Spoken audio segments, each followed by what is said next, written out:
I am Dr. Stephanie Brenner, and if I had to say what my biggest professional passion is, it is all things related to dyslexia.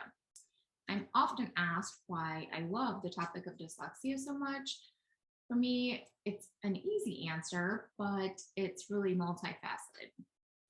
I think at first it's about being able to provide kids the right kind of instruction and intervention so they do not have to struggle to learn how to read.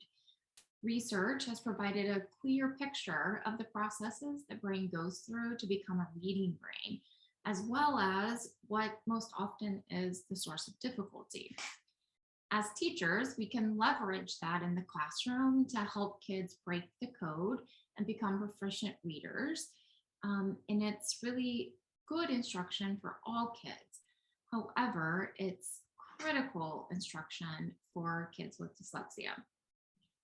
I think the second reason I love the topic of dyslexia so much is because when you learn about the processes of the reading brain and where the difficulty lies for those with dyslexia, you're really learning about the foundations of our language and the reading progression, which is exactly the knowledge every teacher needs to be responsive to kids.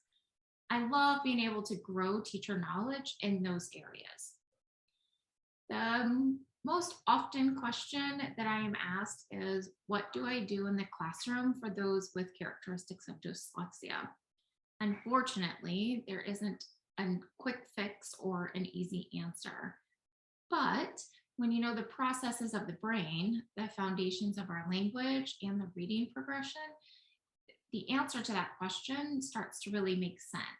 It naturally becomes easier to know exactly what to do and how to respond to kids with dyslexia.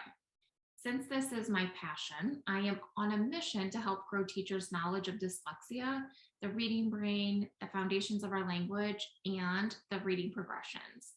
This summer, I am leading several workshops and academies to do just that.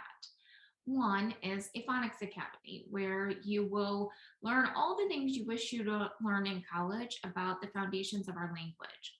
We will focus on everything from phonological awareness to complex morphology, paying special attention to how this knowledge transfers into classroom instruction and the identification of reading difficulties. I'm also leading two workshops: Dyslexia for Educators, Beyond the Basics, and small groups beyond guided reading for students with dyslexia. In Dyslexia for Educators, we will dive deeper into the definition, the characteristics, how to use screeners and assessments, tier one instruction, and we'll even do a simulation, which is one of my favorite parts of the course. In small groups beyond guided reading, we will explore small group structures that provide the explicit instruction and repetition students with dyslexia need and rely on. But we will also focus on what content should be taught in those small groups and how to ensure that students actually take on the work provided in the instruction. It's not an easy feat. I hope you will join me on my mission to grow teacher knowledge, so being responsive to students' needs is more informed and easier. The best tool we can give students is a teacher knowledgeable in the processes of the reading brain, the foundations of our language, and reading progressions. I hope to see you soon.